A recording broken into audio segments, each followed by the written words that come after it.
हरे कृष्णा आप सभी को। और अब जो कथा होने जा रही है वह है योगिनी एकादशी।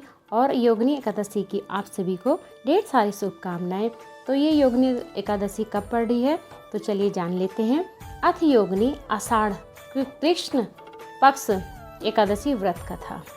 तो चलिए कथा स्टार्ट कर लेते हैं। धर्मराज बोले कि हे जनार्दन, आपने ज्येष्ठ मास में शुक्ल पक्ष के निर्जला एकादशी की कथा सुनाई। अब आप कृपा करके आषाढ़ मास के कृष्ण पक्ष की एकादशी की कथा का वर्णन कीजिए। इस एकादशी का नाम क्या है और उसका क्या महात्म्य है, सो वर्णन कीजिए। श्री कृष्ण बोले, हे राजन, आषाढ़ मास के कृष्ण पक्ष की एकादशी का नाम योगिनी है। इसके व्रत से समस्त पाप नष्ट हो जाते हैं और मुक्त हो जाते हैं। हे राजराजेश्वर, यह एकादशी तीनों लोकों में प्रसिद्ध है।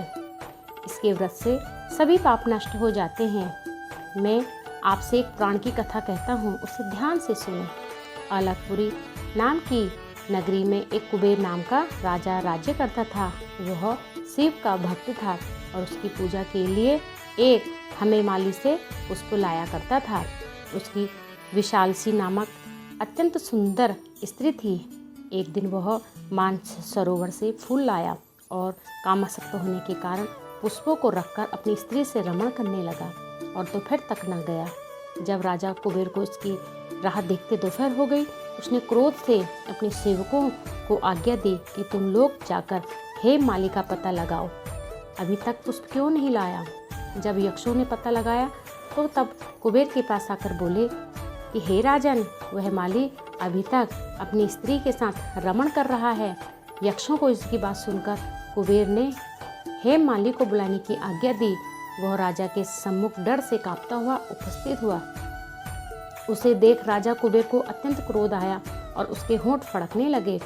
बोला, हे पापी, हे महानीच, कामी, तूने मेरे परम पूजनीय ईश्वर का अनादर किया है।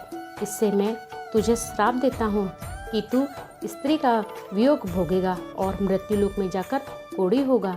कुबेर श्राप के प्रभाव से उसी क्षण स्वर्ग से नीचे गिरा और कोढ़ी हो गया। उसकी स्त्री भी उसी समय उससे बिछड़ गई। मृत्युलोक में आकर उसने बहुत दुख भोगे, परंतु शिव भक्त के प्रभाव से उसकी बुद्धि मलिन न हुई और पिछले जन्म की सुध रही। इसीलिए वह अनेक दुखों को भोगता हुआ और अपने पूर्व जन्म के कुकर्मों को स्मरण करता हुआ हिमालय पर्वत की तरफ चल दिया। चलते चलते मार्कंडेय ऋषि के आश्रम पहुंचा। वह ऋषि अत्यंत वृद्ध और तपस्या में लीन थे। दूसरे ब्रह्मा के समान वो प्रतीत हो रहे थे। उनका आश्रम ब्रह्मा के समान शोभ्यमान हो रहा था। उनको देखकर हेममाली बहुत प्रसन्न हुआ और उनको प्रणाम करके उनके चरणों में गिर पड़ा। उसको देखकर मार्कंडेय ऋषि बोले कि तुमने कौन से खोटे कर्म किए हैं जिससे तू कोढ़ी हो गया है और महान दुख भोग रहा है। इस पर हेममाली बोला कि हे मुनि, मैं यक्षराज कुबेर का सेवक था। मेरा नाम हेममाली है। मैं राजा की पूजा के लिए नित्य प्रति पूजा के लिए फूल लाया करता था। एक दिन अपनी स्त्री के साथ विहार करते करते देर हो गई। दोपहर तक फूल न पहुंच पाए तो राजा ने मुझे श्राप दिया है कि तू अपनी स्त्री का वियोग भोग और मृत्युलोक में जाकर कोढ़ी बन। दुख भोगने के लिए ही मैं कोढ़ी हो गया हूँ और महान दुख मुझे मिल रहे हैं। अर्थात कोई ऐसा उपाय बताएं जिससे मेरा दुख से मुझे मुक्ति मिल जाए। इस पर ऋषि बोले कि तूने मेरे सम्मुख सत्य वचन कहे हैं, इसलिए मैं तुम्हारे उद्धार के लिए एक व्रत को बताता हूँ।